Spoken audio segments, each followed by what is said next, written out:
eu queria agradecer a companhia, em nome da qual eu para poder trabalhar hoje aqui. Eu estive numa sala, num estúdio de dança, para ver um ensaio, para ver uma aula, que eu fiz isso muitas vezes na minha vida, eu pretendo fazer muitas vezes aqui, né? Para mim é um momento de trabalho privilegiado, porque eu acho que grande parte da minha vida eu passei nos estúdios, observando, grande parte da minha vida, na verdade, profissional, eu passo nos teatros, né? Assistindo dança. E é o máximo que eu posso fazer, porque é o meu trabalho. Então, isso em maratonas, às vezes a gente tem que ver 3 espetáculos por dia, que nem sempre acontece assim. Eu vejo uns 3 espetáculos por semana, tem vezes que eu vejo 3 espetáculos por dia em maratona. E as pessoas falam, como vocês aguentam? Eu falei, não é uma questão de aguentar ou não, é isso que temos. É isso que tem que ser feito. Então já não é uma coisa que não é uma maratona. Na verdade é um privilégio poder assistir 3 espetáculos por dia. Não é que não cobre um preço, mas é um privilégio, né? Então eu acho muito interessante. E principalmente eu achei interessante ter sido convidada e ter aceitado esse convite para um lugar onde eu tinha uma liberdade enorme, porque o que a Cláudia me passou é uma coisa muito geral, né, desde o começo. Então eu falei, meu Deus, mas o que eu vou recortar? Aí a primeira coisa que eu pedi para ela fazer, quando ela me ligou, quando nós nos falamos agora, recentemente, sim, porque o fomento tem os preparos, as cartas, o edital, a comissão, sei lá mais o que, até desembocar no trabalho. E eu pedi para ela para ver alguma coisa prática, né? Porque senão eu poderia partir de vários lugares, porque essa liberdade não me foi dada. E por que eu pedi para vocês dançarem alguma coisa que vocês estão fazendo, ou que vão fazer, ou que já fizeram, enfim. Também a liberdade foi de parte a parte, né? Não falei faça isso, faça aquilo. Porque eu venho pensando muito, a vida inteira, na verdade, minha de pesquisadora, eu tive frente a bailarinos e suas obras, conversando com eles em vários contextos mais organizados de pesquisa, contextos menos organizados de pesquisa, que são os corredores, as conversas antes, durante e depois dos espetáculos. Mas o foco é a dança, é a forma como ela se estrutura naquele momento diante de alguém. E esse alguém pode ser as plateias especializadas, os especialistas que estão dentro das plateias especializadas, no caso, todos nós. Vocês, quando estão à frente de um espetáculo, são especialistas, né? Os meninos da Unicamp choram. Não, mas como? A gente tem que aprender tanta história da dança. Nós queremos estar à frente de um espetáculo e sentir. Eu falei, não dá mais. Tem que sentir, pensar, conhecer, perguntar. A rede de percepção fica ampliada na especialidade. E isso são os ossos do ofício.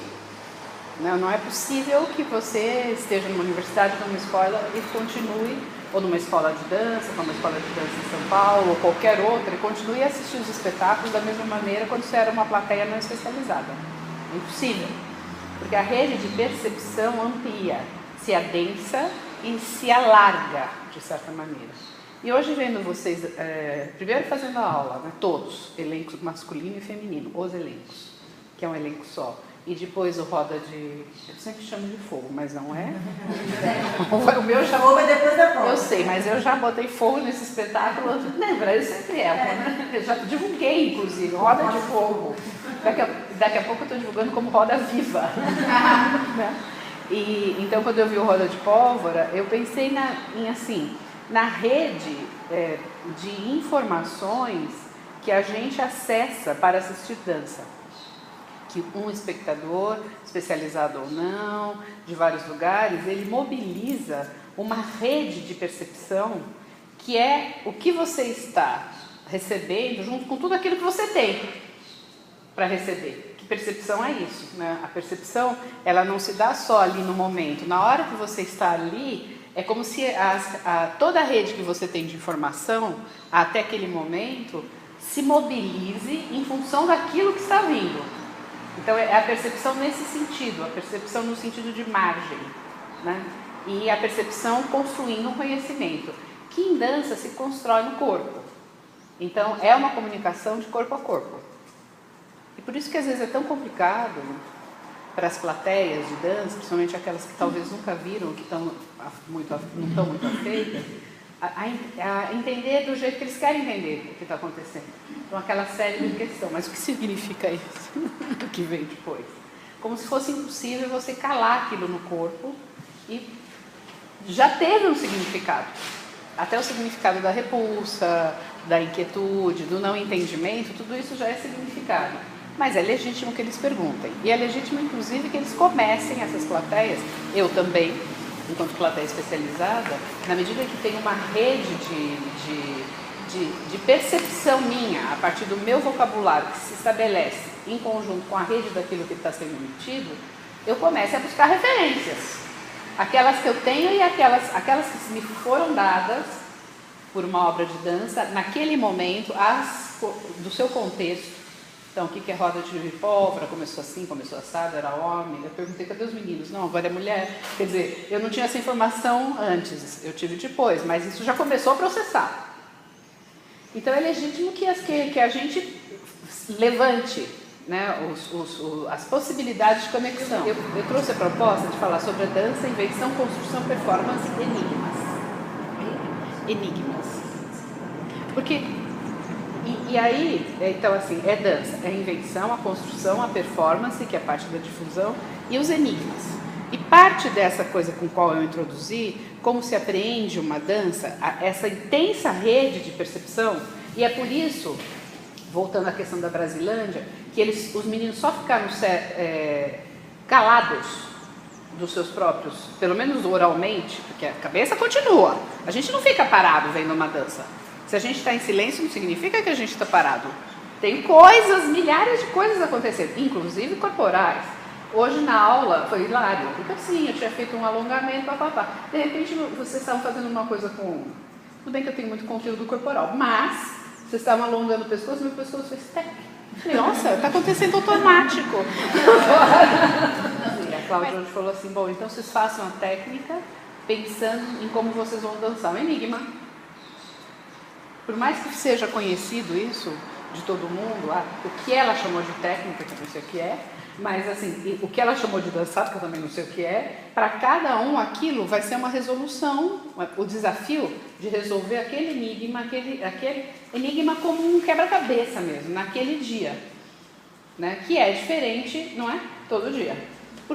Tem coisas semelhantes, mas tem coisas muito diferentes. E isso é um enigma. Não no sentido enigmático, assim, misterioso, mas um enigma mesmo, como se fosse um quebra-cabeça. Vamos destrinchar esse enigma e ver onde que a gente vai chegar. E aí, eu vou falar pouco, depois a gente conversa um pouco sobre isso. Eu trouxe um texto para vocês desse livro, que é de um crítico de arte brasileiro, mas ele é focado nas artes visuais. Ele chama Rodrigo Naves, não sei se vocês já ouviram falar dele. É um dos grandes críticos de arte do Brasil, portanto do mundo. Que a gente sempre fala, um dos grandes críticos de arte do Brasil, uma grande bailarina do Brasil. Quando a gente é grande em qualquer parte, tá? Fecha parênteses. Não tem muito jeito de não ser, até se você não quiser não ser. Aí, cadê? Tá aqui. Chama Formalismo esse texto. Esse livro, ele publicou, ele teve um AVC, Rodrigo Naves, faz uns 3 anos. E ele ficou um tempo parado. E aí ele publica muita crítica, e as críticas dele dão coletâneas infernalmente interessantes. Por que não falam? Obras de arte são obras de arte, não bonecos de ventríloco. Cores, sons, palavras, corpos ou pedras tornam-se arte apenas quando adquirem uma resistência que os aproxima do mundo, como uma tangente. Esparrame-lhe malha de ferro sobre uma fina folha de papel e faça um ímã correr sobre ela.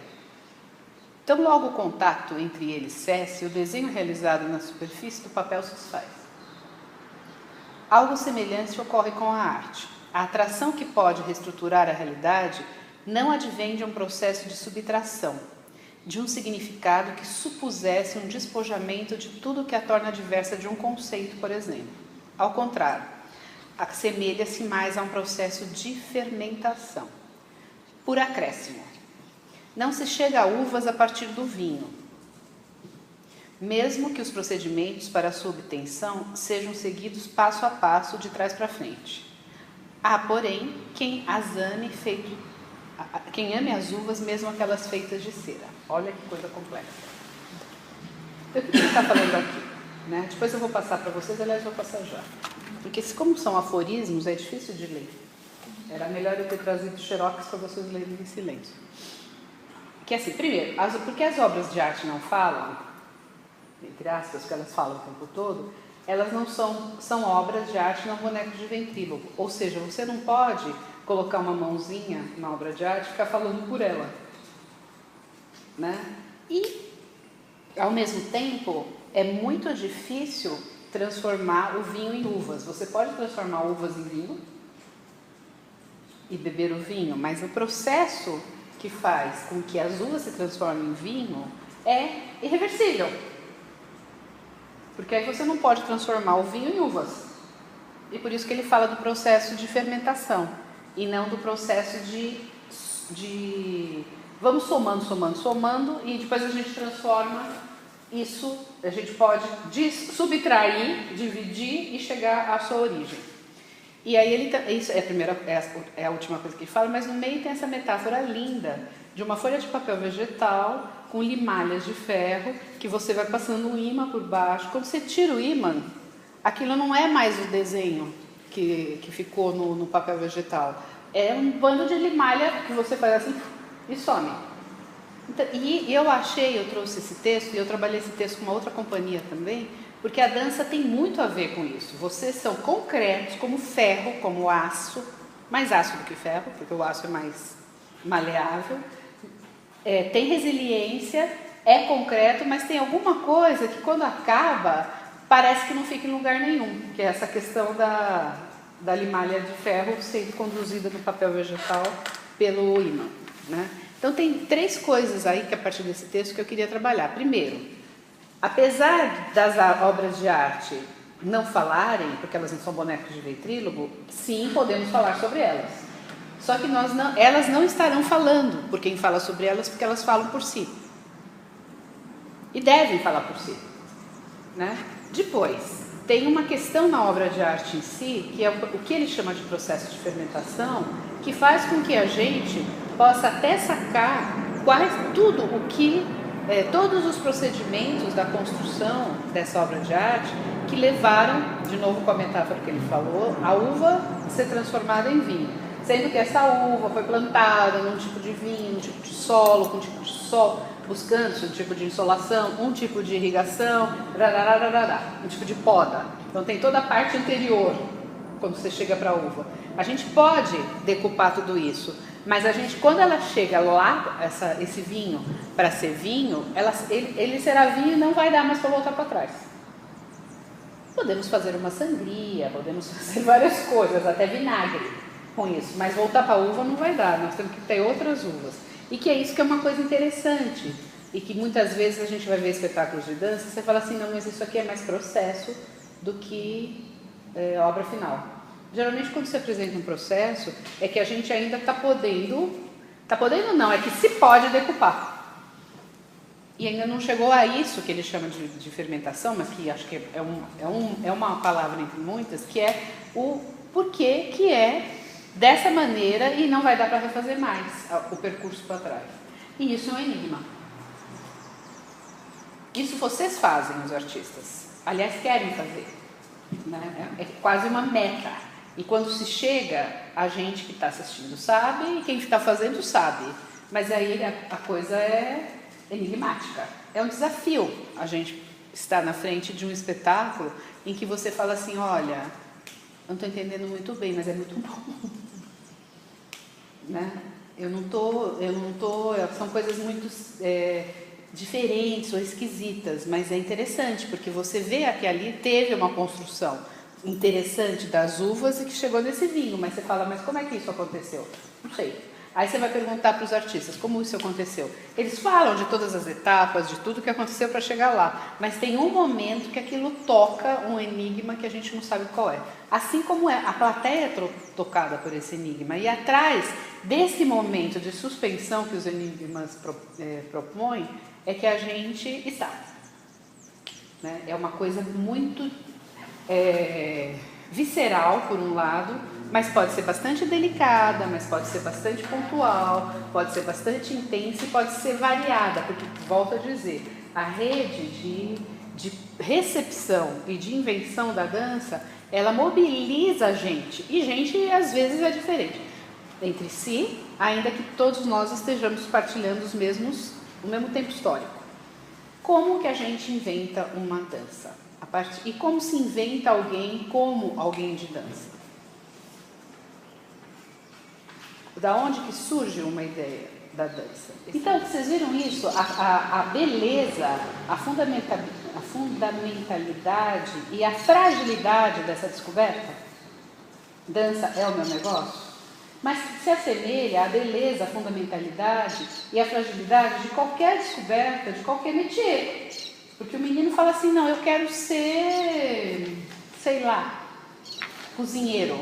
Aí o pai fala, não, mas cozinheiro, quanto esse menino vai ganhar, quanto não vai ganhar, isso é profissão de homem, isso não é, onde que ele vai estudar, o que eu vou ter que fazer, minha poupança vai dar, não vai ser por poupança, tem curso público, tem curso particular. Quer dizer, a parte dessa invenção, de se inventar, ou de se inventar uma ideia para uma dança, a gente parte para, que é uma coisa, como é que nasce isso? É uma coisa que parte com um desejo profundo de ser a dança, ou de coreografar a dança, ou de lidar com esse tipo de tema que vocês estão lidando no Roda de Pólvora. Acertei pela primeira vez. Roda de Pólvora. Opa! Roda de Pólvora. Estou alinhando os planetas de novo. Que é isso que queremos fazer. Tá, e aí? O segundo passo é essa construção. Lembra? Invenção, construção e performance. E essa construção, esse momento de invenção, é um momento que muita gente, quando eu perguntei aqui, falou, nunca tinha pensado nisso. Não foi? Porque ele é de uma intimidade, ele é de uma interioridade, de uma verticalidade pessoal tão profunda que muitas vezes a gente não pensa nisso. Então, como que essa questão íntima, você entra, é tão individual, é tão particular, que às vezes não é revelada nem para a gente mesmo. E que é de um poder absurdo, mas porque ela é frágil, é uma coisa frágil e poderosa. É poderosa porque ela é frágil, mas ela te guiou até aqui, todos nós. Como é que isso vira construção? Aqui, ó, 4 paredes. O povo que está lá na rua, onde a Cláudia foi catar a rosinha, o cravinho, sei lá onde, na rua, a lindinha, a florzinha, né? Eles sabem o que está acontecendo aqui quando vocês estão fazendo? A mínima ideia. Os esforços de construção da obra de arte de dança são particulares, né? Então, o de vocês é super particular, é casa. Então, quando vocês descrevem fugir com o circo, é porque assim, se dançava no café da manhã, se dançava na cozinha, né? Como ela falou, né? É uma coisa, tem muita escola de dança que nasce dentro da casa da mãe, né? Literalmente, derruba as paredes, vão fazer uma sala de dança. Então assim, é um esforço muito forte que se faz entre 4 paredes. Aí vocês podem me perguntar, mas outras profissões também? Também, mas a gente tem mais acesso ao como se faz de outras profissões do que a arte em geral e, no nosso caso, que nós estamos falando da arte. Quer dizer, as pessoas não têm a mínima ideia, a maior parte das pessoas, de como isso é construído. É muito mais enigmático para a construção, para quem não está lá dentro, e isso é uma coisa que sempre me causou, isso sempre me atraiu, para saber o que estava acontecendo nas 4 paredes. Então, é um momento do privado, do particular, do recolhido, que não é mais o íntimo. Porque o íntimo é quase pessoal, é uma adivinhação, é uma revelação, é uma conformação de uma hipótese, como foi o seu. Você já estava na dança, mas alguém teve que falar, acho que o seu negócio é esse, ele botou você na linha de uma hipótese. Agora o que vai ser feito, sei lá, mas é uma linha da hipótese, é um projeto. Você já tinha um projeto, mas não tinha nem nome para ele. Interessante, né? Bom, então esse esforço é da construção. E é isso que, quando a Cláudia fala assim, tá, então vocês vão fazendo a técnica e percebendo aí o que vai servir para depois. Que frase mais louca. Não percebendo, sabe? Quem está completamente fora dessas 4 paredes fala, essa moça, né, parece... É uma linguagem para iniciados. Como é aquelas, assim, da dança clássica.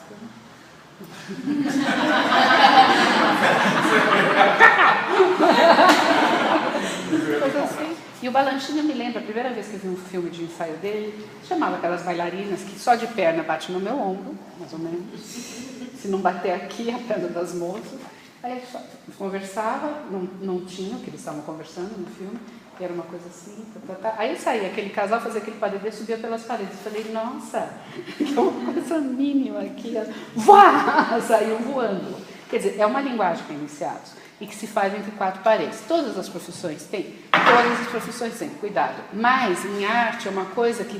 Por isso que é interessante fazer open doors, para as pessoas sacarem o que é essa construção privada, porque é um super trabalho a que ninguém tem acesso. E muitas vezes não precisa ter. Porque uma das coisas que eu já briguei muito com arquiteto de construção de palco errado, que não tem blackout, mas por que precisa isso? Não são pessoas ignorantes. Tudo bem, tem poucas faculdades de arquitetura que tem uma disciplina que chama arquitetura teatral. Tem algumas faculdades que têm 2 semestres de arquitetura teatral. Para estudar teatro, para saber que não é daquele jeito que tem um bando de gente chata, entendeu? Que quer fazer daquele jeito. Tem um jeito de fazer um teatro. E aí eu olhava e falava assim, aí um dia eu virei para ele e falei assim, por que você está me perguntando essas coisas? Você nunca foi num espetáculo? Não, eu vou.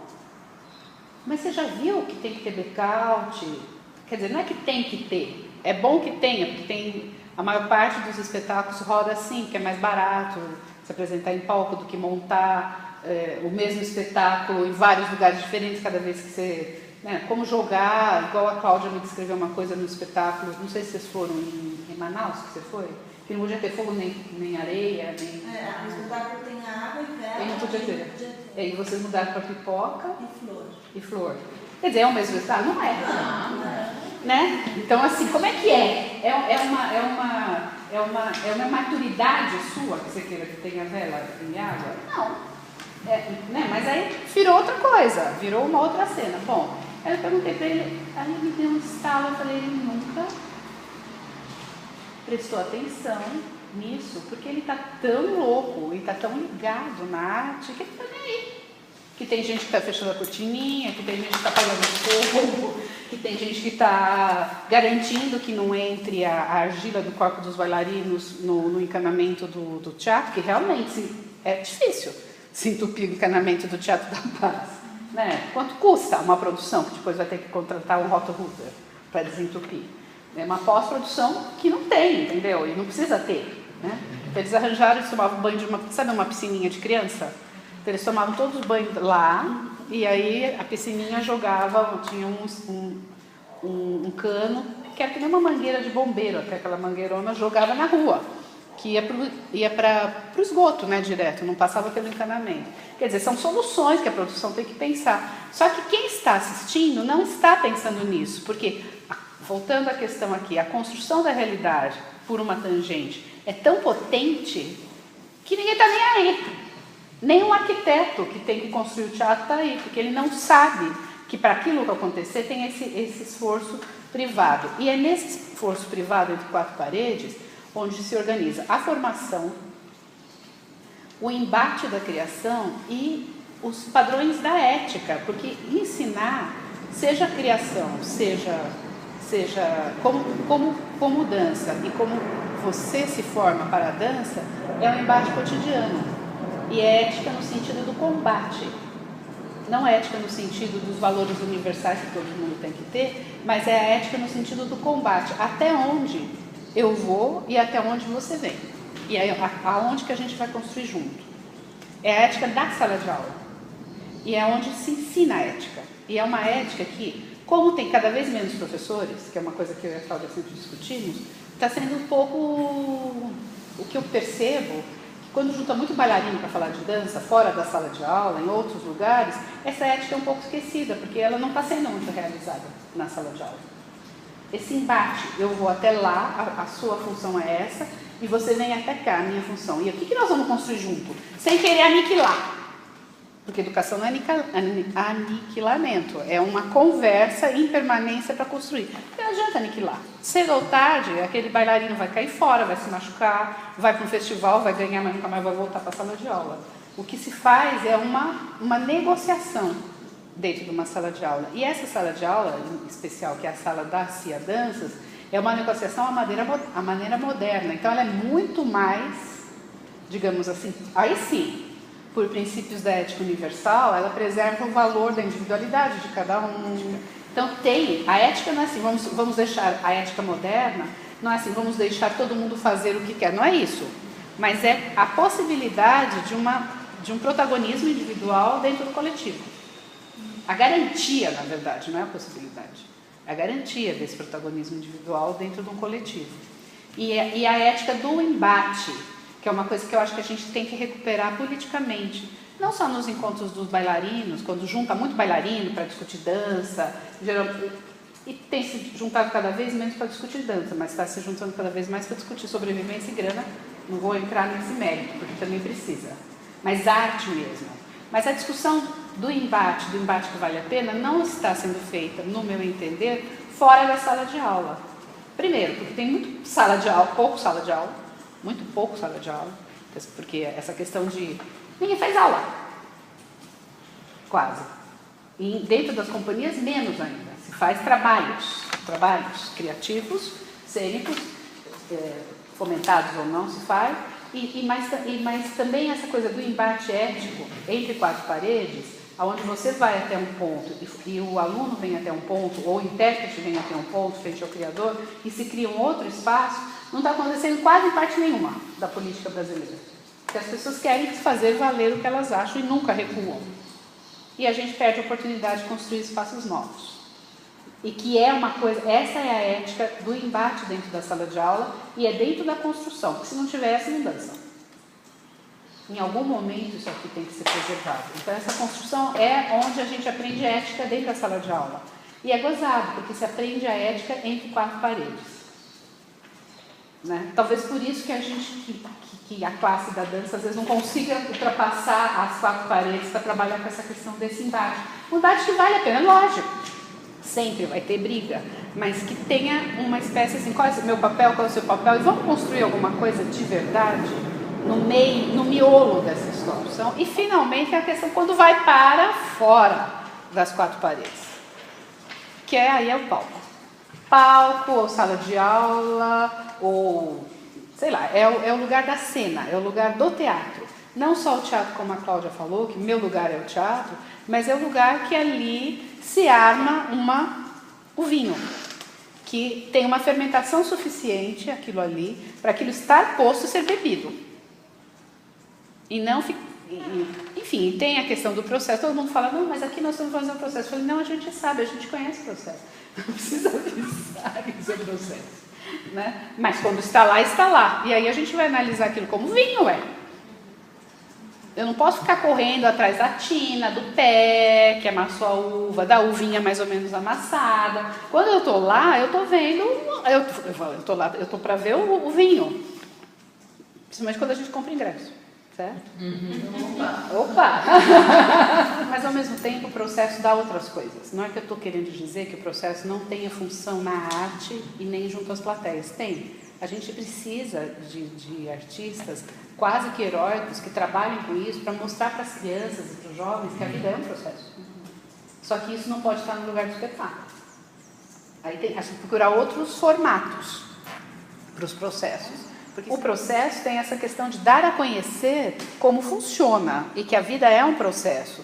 Mas aí você não coloca no palco, você coloca na sala de aula, você coloca no museu, você coloca no telhado, é uma outra localização da arte e não vende como vinho, vende como a tina, onde alguém ainda... Só que o processo pressupõe, sabe o quê? Que eu possa participar do seu processo. É esquisito ver os outros fazendo o processo e você fica sentado olhando. Sim, certo? Eu falei, tá vendo que coisa interessante? Também tem lugar para esse negócio, que não é na mídia, mas deveria ser na escola, por exemplo. Deveria ser em todas as escolas, deveriam ter companhias de dança, no meu entender, trabalhando no processo dentro das escolas. Mas aí você paga e vai olhar o processo e falar, oi? Sendo que geralmente quem está na frente dos processos já passou por processos, talvez até mais potentes que aquele. Aí é que tá. Você pode até dançar a sua lista de supermercado em cena. Liberdade para as borboletas. É um tema, mas a minha pode ser melhor do que você, minha lista de supermercado. Então, quanto mais simples e singelo o tema, mais você tem que superar. E é isso que a gente espera quando você está na frente. Né? Porque o que leva as pessoas? Quem é que quer ver dança atualmente? E por que quer ver dança? Tá. Então, e aí, só para terminar, entre essa coisa da construção, que é 4 paredes, quando você entra na arena da cena, fica público. E o que está público quando você entra na cena? É aquela intimidade lá. A sua intimidade, vendo sua mãe, essa revelação, olhando ela se maquiar, é trazida. Traz tudo isso desde lá de trás, e isso aparece na cena. E por isso que é uma obra de arte. Ela é singular, é um vinho específico, mas por ela ser feita de tantas intimidades, trabalhada duramente no privado das 4 paredes, é que ela comunica, porque todos nós já passamos por esses processos, enquanto plateia. Os artistas, eles compartilham com quem está na frente dele, não só o mesmo tempo histórico, mas os mesmos processos enquanto gente, que é particularmente aqui, para voltar no que eu trouxe para vocês, esse momento do íntimo, do particular. Quando vocês tornam público aquilo que era íntimo e virou particular, nós também já passamos por isso, e por isso que acontece. Né, que os bailarinos sempre falam para mim uma coisa que para mim sempre foi muito reveladora. Então, hoje aconteceu, eu falo, mas não acontece todo dia. Acontece coisa para chuchu. Não, hoje aconteceu. Então, hoje aconteceu, pode ser várias coisas, mas geralmente é quando tem esse fechamento, ou aqui no palco onde vocês estão, ou uma circulação desse fechamento com quem está lá. Eles falam, hoje aconteceu. Eu falo, nossa, mas acontece coisa pra chuchu o tempo todo, essa gente, só hoje que aconteceu. E pra mim não tinha acontecido nada. Gente, terminei por aqui, falei mais do que eu deveria, porque eu deveria falar só, deixar 40 minutos. Mas foi o que deu para fazer. Foi ótimo.